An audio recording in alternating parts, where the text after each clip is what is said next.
I was joking the other day, and I think I'm going to do it, make myself a t-shirt that says, I'm the ultimate matchmaker.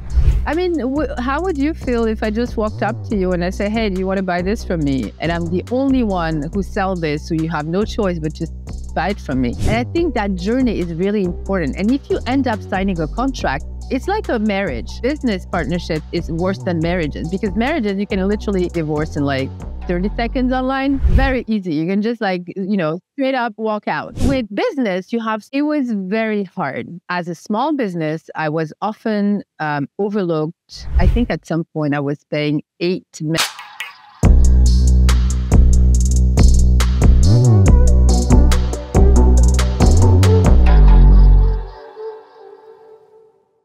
Hi there, and welcome back to the Beyond Product podcast. My name is Moshe Mikanovsky, and I'm your host. Today on the show, we'll talk about the power of connections for founders. We have heard from many other founders how important it is to find your tribe and connect businesses to help each other. Our guest to help me crack this is a master connector. She has been doing it for years in digital transformation of companies like Ford and Deloitte. And now she's head of an online platform that helps others do the same by connecting them. Please welcome Karima-Catherine Goundiam, founder and CEO of B2BeeMatch. B2BeeMatch is like dating, but for small and medium businesses. And I really like that tagline. They match professional service providers with potential clients, partners, and opportunities. Your clients are companies, business associations, chambers of commerce, and governments, covering members from 99 countries and 180 subsectors, which is quite impressive. There is so much I can tell you about Casey. She's a winner of the Joanne Townsend Excellence Award issued by the Organization of Women in International Trade, recognizing an outstanding woman in Ontario who, through her business and personal networks, acts as a trade advocate and mentor for women, fostering opportunities that actively support women entrepreneurs or professionals to achieve success in international businesses. Last year, she also received 2 nominations with award ceremonies from the Canadian SME National Business Awards for Business Woman of the Year and for B2B Match as Small Business of the Year. There is so much I can tell you about Casey, but if I continue, then she will never be on the show. So welcome, Casey, to the show. Thank you, Moshe. You're awesome. This is a great introduction. Thank you. And I'm so happy to be here. My pleasure. And I'm happy to have you. While I learned more about you, we met a few months ago, like last year, I think we met in an event. It was for the Canada Tech Advocates. Yes. Right. You were at the launch with a couple of your colleagues. Exactly. And this is another organization that you have founded here in Canada, a chapter of the international one and also the London one. Like I said, if I will continue telling everyone what you're doing, I will take the entire time of the show. No, look, I'm very happy to talk about whatever, resonate with the audience and you and just our journey, as entrepreneurs. Yeah, I appreciate that. And that's one of those things that really impressed me about you, how you really embody this connection, master connector, I call it. How you connecting people in so many different ways. And how do you do it? How did you start doing it? How did you do it? We will talk about B2BeeMatch later, but how did you even, start doing it like from day one? Look, I would be lying if I told you I knew how. I think it's a temperament. I was very, very early in my life. I'm the daughter of diplomats. So very early in my life, I was always in places where I was never native. Right. Okay. Even in my own family, I was not, I come from parents with 2 different cultures. So I was always like a different person from everyone else. And it's almost like I had to constantly navigate different spaces, different spots, different people, different types of people. I was in boarding school from the age of 11 till the age of 18.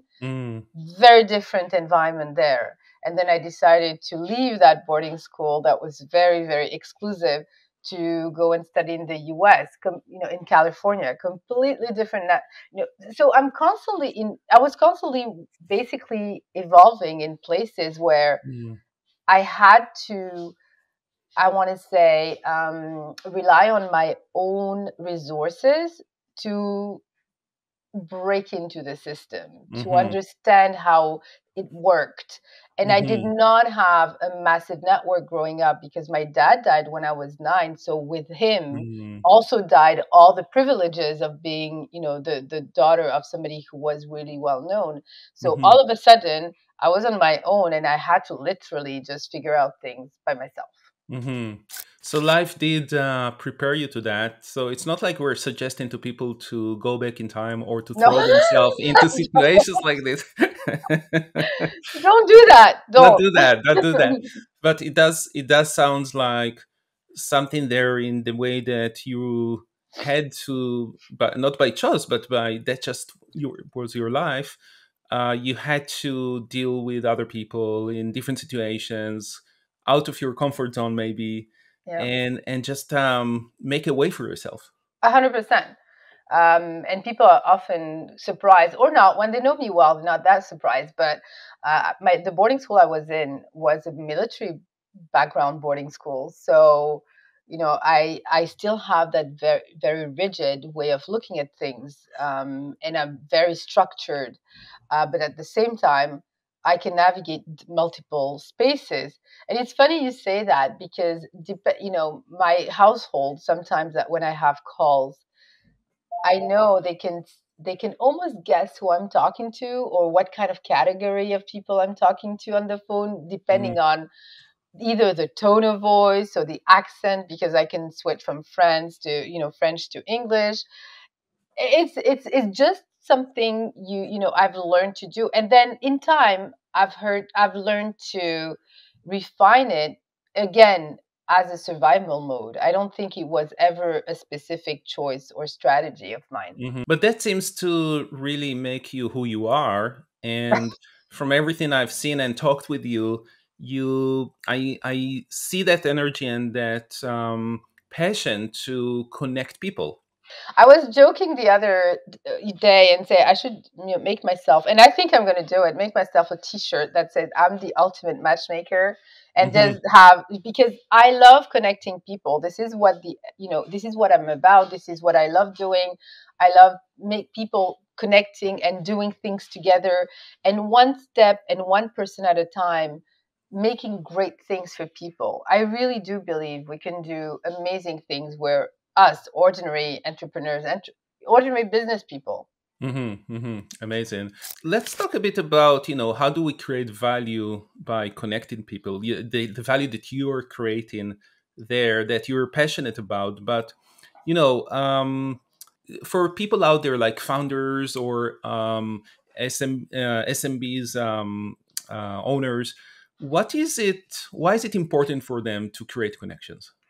Say this is about humanity. Everything that I do, it's about tech and it's about business. But the underlying passion, the underlying vision is really to better humanity. Because for me, all the conversation we have about diversity, inclusion, about how to be better people, it's all about what kind of human you are. So for me, I don't enter into any relationship in a transactional way. Actually, when it's transactional from the get-go, it actually turns me off. Because I never enter a relationship going, oh, well, this is what I'm going to get out of that person. In actually the other way around, I actually look at how can I help the other person. And in time, if we can support each other, if we can help each other, that's a value we're creating. And that's really important for me. And it's been a massive fundamental in my life. Yeah, and that makes a lot of sense. And a lot of people also, I'm pretty. I like to be active on LinkedIn and see what people are saying, and that's what people are advocating for over there as well. And there is this whole slew of cold calls, still cold emails, people trying to be transactional with you and stuff like that. But it just doesn't work for us, right? We're humans. I Yeah. mean, how would you feel if I just walked up to you and I say, "Hey, do you want to buy this from me?" I mean, you probably be needing. What are the chances you need what I'm selling exactly at that point? And Yeah. I'm the only one who sell this, so you have no choice but just buy it from me. Yeah. We have to like and respect, admire, and get inspired by what we see. And this is why sometimes people who sell nothing but just those kind of values manage to Hmm. get a great following. Okay, Hmm. so here's where I'm going to draw the line, though, is I'm not saying just be in endless relationships with people and just like waste your time. That's absolutely not what I'm saying. Time Hmm. is precious, and I'm actually very much a proponent of be very strategic with your time. Hmm. But when you see value and human to human, you see something, a vibe, something where you say, you know what, this is a really great person and we share similar values. Right. Keep the conversation going, keep the Yeah. relationship going. You never know. People Yeah. change, you change. And that may bring something, a place where you guys can collaborate. I'm huge on collaboration. That's another thing is Hmm. I absolutely love collaboration and partnerships. I think that's where I find my biggest growth. Hmm. Hmm. It really resonates with me, the idea that it's not right away that you're creating a transactional relationship, but you are creating a human to human relationship. Yeah. And therefore, if there is something there on a human level, maybe something will happen in the future. Yep. And it's also, I think, about setting expectations, because you don't want to have expectations that right away from every interaction that you will have, you will get some business, right? Absolutely. And Yeah. this is one of the things that I try to also inform and educate business owners that I meet. So I'm very lucky. I was also part of a business chamber of commerce for 4 years. So I was the vice Hmm. president of the British Canadian Chamber of Commerce. And Hmm. that allowed me not only to, I think, evolve my own journey as a business owner, but also meet other business owners who were on their own journey. And then having Red Dot allowed me to also help companies with their digital transformation. And digital transformation is a huge human journey. I Hmm. often I often compare it to the curb up morning, going from denial to acceptance. It's Right. very, very, very similar. Uh-huh. And then with B2B having thousands of companies on the platform and dealing and handling and talking to them, I personally talk to over 4,000 companies. Hmm. It's all that I try to say to them is like, yes, we're all here to grow. We're all here to grow our business, but we have to understand that there's cycles in lead generation, Yeah. and you have to understand that you're not going to get business right away. It might happen, but what is really going to happen is you're going to grow into refining your product, understanding what the message is. You're also Mm. going to grow maybe in tweaking a little bit your Hmm. product. Hmm. But Hmm. you're also going to meet other people who have products and services, and they will be reflecting back information to you that's going to help you the same way you are going to enrich their own journey. And I Right. think that journey is really important. And if you end up signing a contract, it will be for the better. It's like a marriage. Actually, business partnerships is worse than marriages, because Hmm. marriages you can literally, I think, divorce in like 30 seconds online. Don't quote me on the number, but it's very easy. You can just Uh-huh. straight up walk out.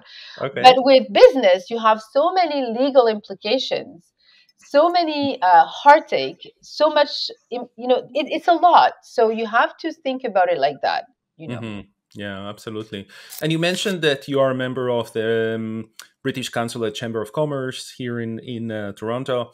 You're also a member of the Treasury Board of Canada Secretariat. How does being a member of those type of organization help you and other SMBs, in leveraging, in creating relationships, in finding opportunities? So I was the vice president for the British Canadian Chamber of Commerce. That was years ago, and I'm still involved with the leadership there. Mm-hmm. Fantastic people. Mm-hmm. I am now, yes, I'm a member of the audit committee. So that's that's two government bodies at federal level. So I'm going to say that as a advocate for small and medium businesses in Canada and everywhere else, um, it was very, very important for me to connect the dots with Mm. what's going on in the small business world, in the business world as a whole, and Mm-hmm. also in relation to government. Mm-hmm. And it's always been, again, this vision that I have about connecting the dot, about collaborating, about understanding the different spaces that I evolve in. Yeah. And so when the opportunity came up, I absolutely had no idea what it was about. I had not even heard of those opportunities before. But along the selection journey, and I met amazing people. And what I found out is we're not so different. Mm. You know, it's not like government and then us, right? It's really, so again, about humans. It's Mm-hmm. again about everyone wanting to do the right thing and everyone wanting to contribute. So being part of those groups, advising senior leadership at government level, as an immigrant too, I mean, that was a checkbox. I was like, whoa, that's Right. fantastic, right? Right. But as Right. a business person, I was so proud to be part of a group that also put at the table somebody who was not running a massive organization, who Mm-hmm. was in tech and who traditionally did not look like them. Mm-hmm. So huge kudos to the team for that. And Yeah. that really made a difference. And I'm very happy I'm part of those groups. Yeah, that's actually a very great point over there that you mentioned, because sometimes we feel like if this is government, then we don't have a way in. It's only in the polls that we can influence these things, Yeah, but it's not really true. There are different type of organizations that are actually looking for our feedback and want to have exactly. um, part hear what is it that we need, and then find your way into it, how you can influence from inside, which is Correct. quite inspiring. Now, in this podcast, we like to talk also about technology and and your product B2BeeMatch. So you founded the company a few years ago. It's still pretty new, but it's already you have some traction. We mentioned Yes. like 99 countries, 180 subsectors. So tell us a bit about how the platform works. I think what is important to tell you about is the story as to why it even exists, right? Yes, Because yes, yes. Let's do it. I always call myself an accidental tech entrepreneur. Although I was in digital, I was in tech for a while, I was in strategy, but really building a product was never something I woke up to every day going, oh my God, I need that product, right? Mm, Um, Again, when I was growing Red Dot Digital and focusing on providing professional services in digital transformation to organizations, and at the same time being at the British Chamber of Commerce, I just traveled a lot, and I was trying to build my own business while meeting other organizations. So mm-hmm, it was very hard. As a small business, I was often overlooked, absolutely not even considered for some contracts. I would sometimes pay, I think at some point I was paying 8 memberships to different organizations around the world to help me with lead generation. mm, I was spending a lot of time in planes, traveling, meeting people. The sales cycle was huge, and mm-hmm, all that was exhausting me. mm-hmm, But what was really more frustrating for me is when I used to meet people, and I still meet them, but in different capacity, mm-hmm. that would say, well, you're not selling products, you don't have a tangible. So for us, we can't really help you. Mm, In fact, interesting. somebody said to me, you're not selling tables and chairs, and you're not a Deloitte. So, we can't really do anything for you Mm, while I was paying. So this is something that is important to say. uh-huh. Um, and when I came back from that trip, I remember late 2019, Mm-hmm, late 2018, mm-hmm, I penned what is now B2B because I said, look, there has to be a better way. We have to be able, as small businesses, which are the backbone of the economy and which are literally 99% of the ecosystem of business, we have to have a better way to connect with each other. So this is how I built, B2BeeMatch, which is literally for me and for you, because you introduced it so well, like a dating website for companies.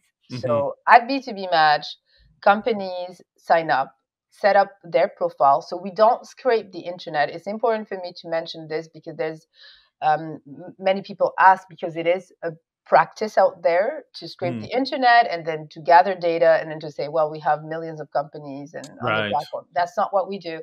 All the information that we capture are opt-in and provided by companies themselves. We capture data from the demographic, but also very important ESG information like sustainability, innovation, diversity, and so on. And when they have a profile online, then they can match with companies that are looking for what they're offering, or vice versa. Maybe companies are looking for vendors and they can match with vendors. Right. And that opt-in is also very much in their mindset that if they opted in and they want to do it and they provide all this information, they're willing to connect. They understand the value of connecting. Absolutely. And that was very important for me. I didn't want to build, obviously, I want to build a massive company, but with still a very human component at the heart of it. We still, for a tech company, we still have a lot of human side. We still answer all the chats in person. And it was very funny. I had a few weeks ago, somebody was on the chat and I was the one responding. And I had a conversation about somebody who referred that company just a few hours ago. So when the person came on and was like, yes, I'm just testing. Are you a real person? I responded that with the name of the person who had referred them. And I said, yes, I'm a real person. And then he said, how do I know? I said, I wouldn't know that if I... And then I gave the name of the person who referred them.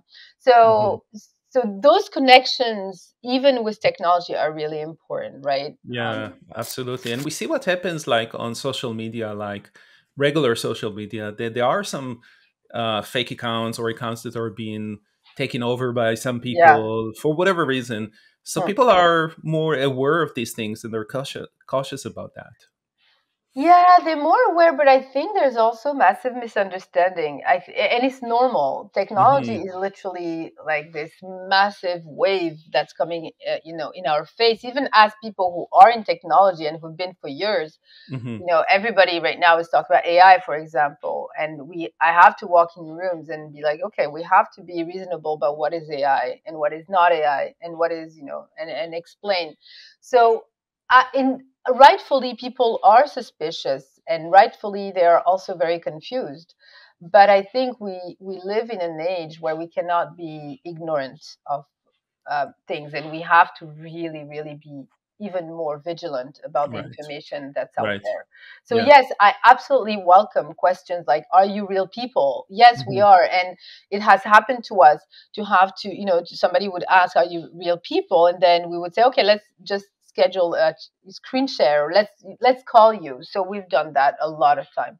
Right. And going back to your story, how you started this. This is a great story. I always love to hear originating stories about the problem. And like you said, it wasn't a problem you had all the time, but eventually it was a personal problem that you wanted to solve. And usually, when we have ideas like that, we are not always sure, is this going to work or not? We have to do some validation. How did you go by to validate that other people have the same problem and that they will actually be willing to join in? That's years of experience. Again, as I cannot credit enough the time that I've had in organization that I've joined as a member, but then where I was able to join in leadership position, where I was able to really join. Look at what not only me, but the journey of other businesses. My travels also validated the need, because wherever I would go in the Middle East, in Europe, in the US, it would be the same recurring issue that I would hear about. Do you know that, for example, it costs $200 minimum, and this is just an industry average to for leads, so per lead. So that's a big number, specifically for small companies. Yeah. So all this kind of information that I was looking at on the ground and confirmed on the ground by business owners themselves really validated the need for this kind of model. And then with the COVID pandemic and everyone working remotely, they couldn't even physically go and travel and find people. So they even needed this more. That was the ultimate validation because we launched in February.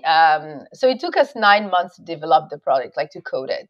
And then when we launched in February 2020, I remember we were literally announcing partnerships, and it was great. I had done my first interview for TV. It was fantastic. And then pandemic happened in March. So wow, I was like, okay, that's fantastic for me, because all of a sudden people were calling me saying, well, we need your product now. Yeah. But what it also did is it had us have to be flexible on some of the features. So we had to, put down and, delay some of the launches to focus on what was needed in the market right away, which brought us to developing amazing partnership, accelerating fantastic features that were not even in the pipeline before maybe 3 or 4 years, and focus on what was needed. But that also meant that we were thinking about reiterating the platform. So building a new feature, like a new version of that platform, which happened really, really fast. So within 3 years, we had one version, brought a lot of new features, and then brought a whole new version of the product, which is bigger, better, and faster. So a black swan event like that is something that really tests the agility of a company and how resilient they are. And many companies have been tested by that, some in a bad way, some in a good way. Yeah. And it does seem like it was a real opportunity to understand even much more deeper what people need when they're not in the same room, when they are remote. 100%. Yeah. And what is amazing too is seeing who gets it no matter what and who does not. Because believe it or not, even at the deepest of the pandemic, when people could not go to trade shows, when people could not go to trade missions, when people could not go to events, some people were still resisting. And, so to me, in my head, there's the people who get it, and then there's the people who don't. And, like every other thing in technology, especially. Exactly. Yeah, absolutely. So what's next for B2BeeMatch? What's in the future? Where is your vision? Well, I always say as soon as we've implemented something, I'm already like 3, 4 implementations. A step ahead, yes. Yeah. So look, the future, like the ultimate vision is I want to make this available for as many businesses as possible, because there's 400 million businesses in the world. And I know that growing, scaling, connecting is at the heart of their need, at the heart of their, I want to say, it's survival for businesses. If you do not have leads, if you do not have contact, if you're not able to grow your client list, you're not going to be able to grow very, very much. Even more so for professional services, which is what we specialize in. So what is the future is more strategic partnerships with amazing partners who believe in what we do, who we can also support in their own transformation, in their own growth. And who knows, maybe one of the bigger Canadian companies. Dare I say?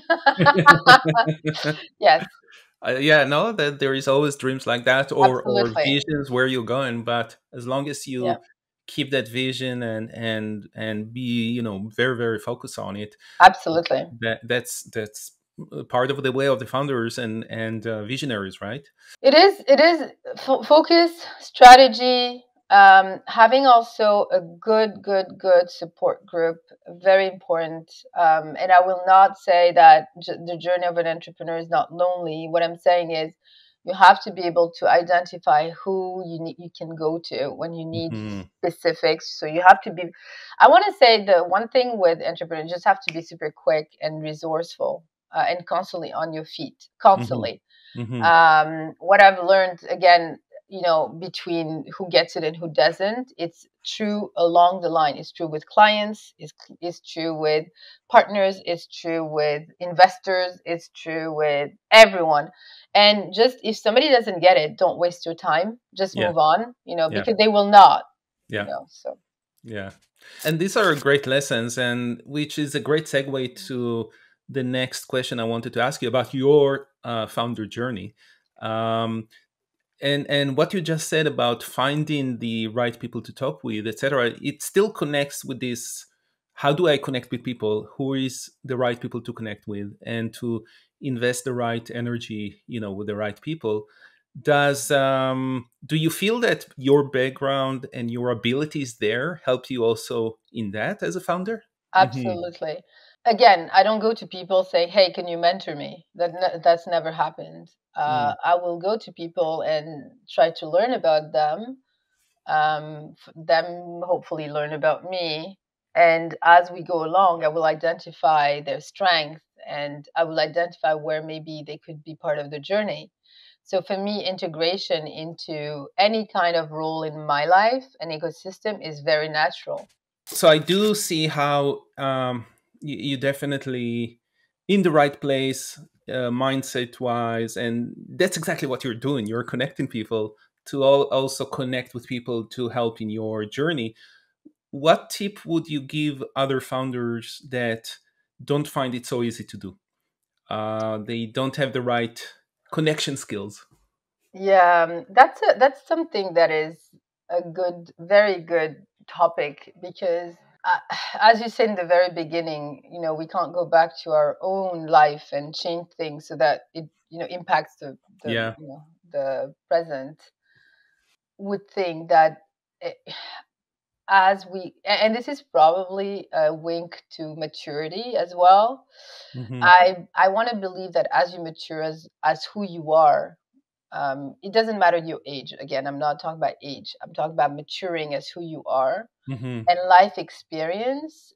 I think maybe look at things as lessons and things to learn faster than dwelling on, good, very good, or very bad. That's one thing I don't do. I don't dwell on very good, and I don't dwell on bad. I just take things as lessons, okay, and we move on.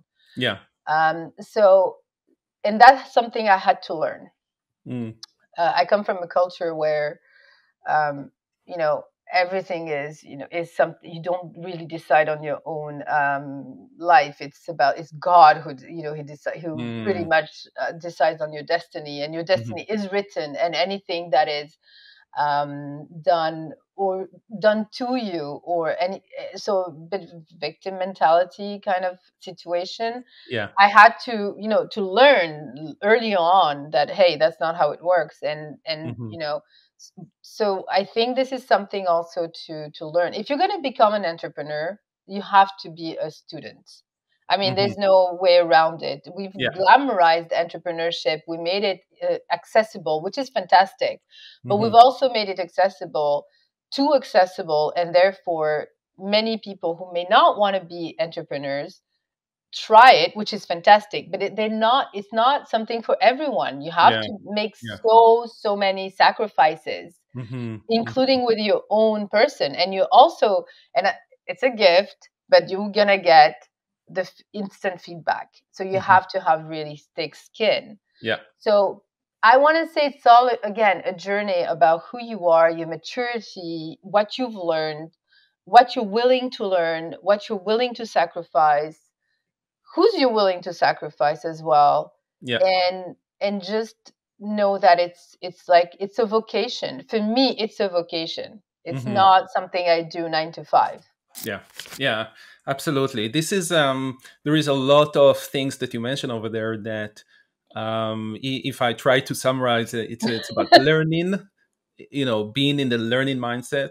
It's about humility, having the humility to say, yes, maybe I don't know everything, and therefore I should understand the feedback and not get hurt by someone telling me something. And it's about dedicating yourself to it. So there is no end or beginning. You are at it all the time. It's like an So artist, it's like artists or they're not artists between 9 to 5. They're artists yeah. all the time. Their whole life story is about them being artists, right? Mhm. And to me, entrepreneurship is the same. You Yeah. are at it. That's who you are, and you will be that from beginning to Yeah. end. Yeah. On the other end, artist, and I try to be an artist in a phase in a phase in my life. There is some of my art is behind me, but I artist. One of the problem. Well, I don't want to be against artists or anything because I love artists. But one of the things is that they have the personal attachment to their creation. Yeah. And sometimes their creation can be completely misunderstood by everyone, but Yeah. they still creating something or making a point about something. So the feedback there could be very like if you tell them and it's a bit different. It's much more connected to their inner beings. But I do agree with you about the 24/7. It's all the time. It's definitely all the time. And quite frankly, as entrepreneurs, we're building something. It's our art, and feedback in the beginning can be extremely brutal. Hmm. This is why I said you have to learn to take the Hmm. feedback, right? And Yes. you have to learn to also understand where the feedback is coming from. Hmm. Like me, for example, I've had somebody tell me in the beginning of B2B, oh, that's never going to work, Mm. right? But that Hmm. was, the reason why I was able to take that from that person and say, okay, thank you for that, was because I had 99 other people say that's a great idea. And the validation came along. But Yeah. still, that one person who I went to for support didn't believe in that, right? Yeah, So, yeah, it could be very hurting, of course, and it's also that opinions are not validations. absolutely. Opinion is one person opinion, and there could be a million people with million opinions. Yeah. But validation is about real data and Yeah. seeing that yes, there is value to some people, and also there is segmentation and many different places where you can go to. So 100%. And maybe the person who does not see value is not your target market. This is why it's important to have a exactly, strategy, to know who your exactly. market is, who is not your market, and really also segment who you're going to, what for what. Hmm. Are you asking for support? Are you asking for advice? Are you asking for insights? Yeah, Are you asking for money? What are yeah, you asking for? So yeah. that the feedback is not the wrong feedback or the inappropriate feedback or the one you're not looking for. So if you would have to give, I think we covered a lot, of tips, a lot of tips for the founders. If you have to give number one tip, what would it be? Ooh, I always say I don't like giving tips because I'm still in the trenches. Ask Oh, me when I'm okay. an old woman and and I've already done, and B2B is a unicorn, right?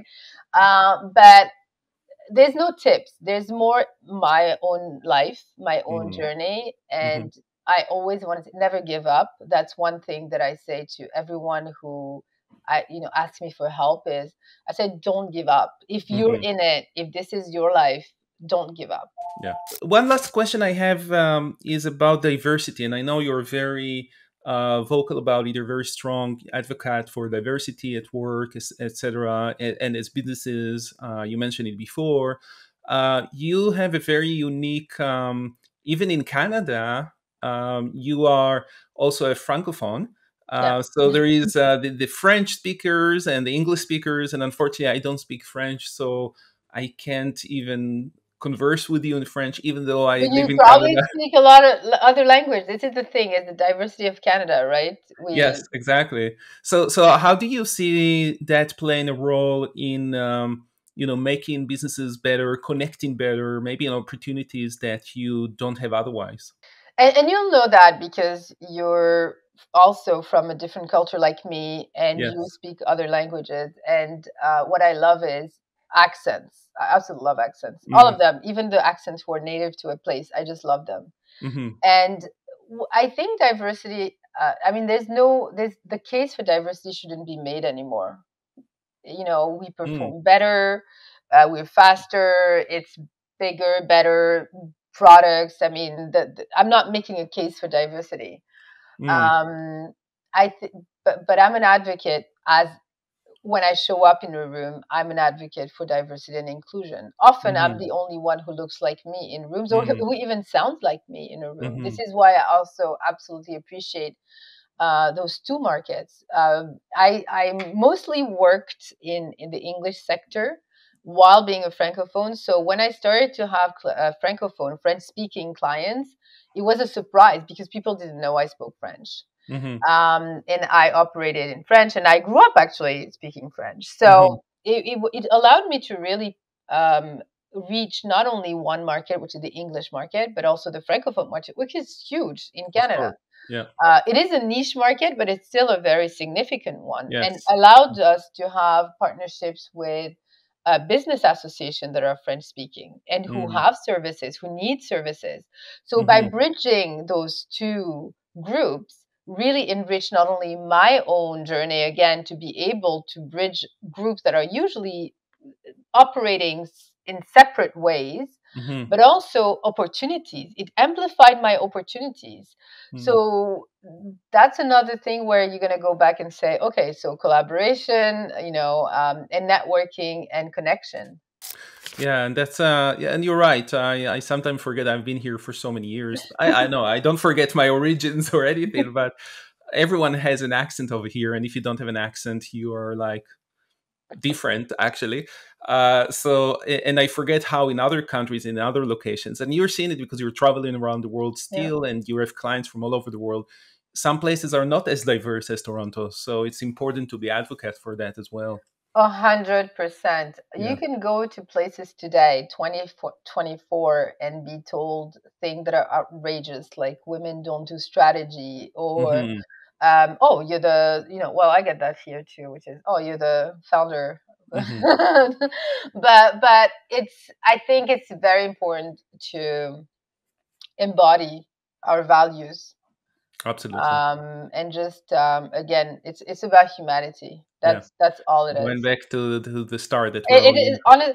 This is why maybe it's a bit of a repetition, is because I'm not cracking the code to anything that is not existent. Is really, to me, my biggest business achievement has been this human journey where I discovered not only about myself, but I discovered about other people. And I think it has brought me both a lot of compassion and a lot of impatience, because I'm super impatient too. But in a way, it has brought me a lot of patience too, in some, specifically pursuing those big contracts that can take years to to be concrete. Perfect. Excellent.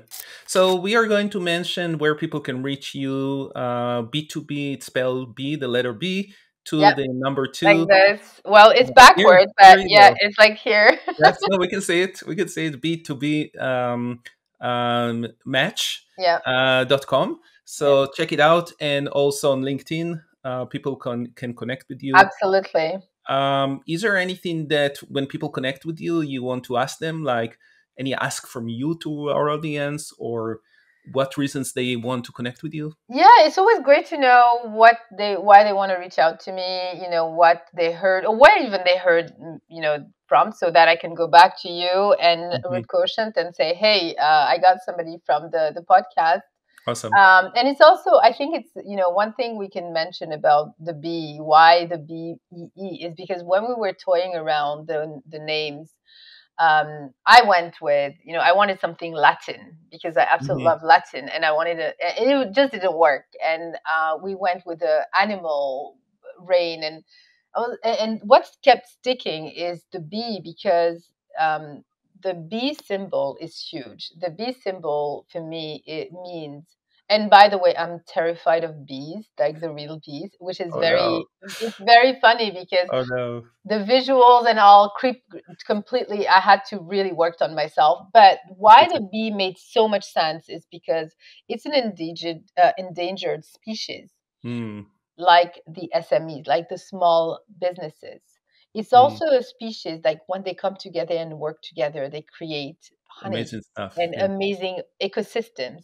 Yes. So for me, it was really something, and there's a lot more about the symbolism They're of a bees. pollinator, so they Exactly. help other people connect and create something. Exactly. So Amazing. all this really made it an absolute evidence for me that the name was what I wanted. So I love it. I love it. Now you just have to work on your fear of bees, and you're all set.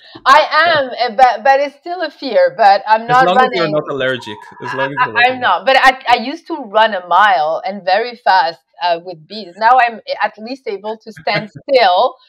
And but Yes. yes, it is we have to keep our small and medium businesses. We have to give business to each other. We Maybe maybe we should go in the summer to a beehive and with you with all the mask and all the grab and everything to collect the honey and then see maybe we that will can. help. There's, when we did the event for Tech Advocates at the launch, one of the gifts that I had given Was to the all bee the attendees was was the the honey, honey. because I had found a honey cultivator. I think, I'm not sure if that's a word, very close to where I live, Hmm. who was making her own honey and cultured and Beautiful. marketing as well. So she was a small business. So I wanted to also. So it was very funny when I contacted her. I said, I see a lot of synergies between us, right? So I ordered from her, and I'm going to keep ordering from her the gift, because to me is just part of the vision as well, Perfect. supporting other businesses. Thank you so much, Casey. This was a pleasure having you on the show. I really enjoyed our talk, and I encourage everyone to connect with you. Tell them you came from Beyond Product Podcast, and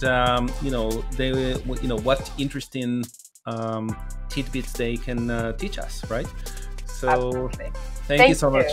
No, thank you for having me. Thank you for the great questions and the laugh, which is a great start to a great day. So thank you. Amazing. And thank you to the team. Amazing. Thank you so much, everyone, for watching us or listening to us. We would like you to share the podcast with your friends if you like it. You can also write feedback to us or star it. My name is Moshe Mikanovsky, and thank you again for being with us today. Bye-bye.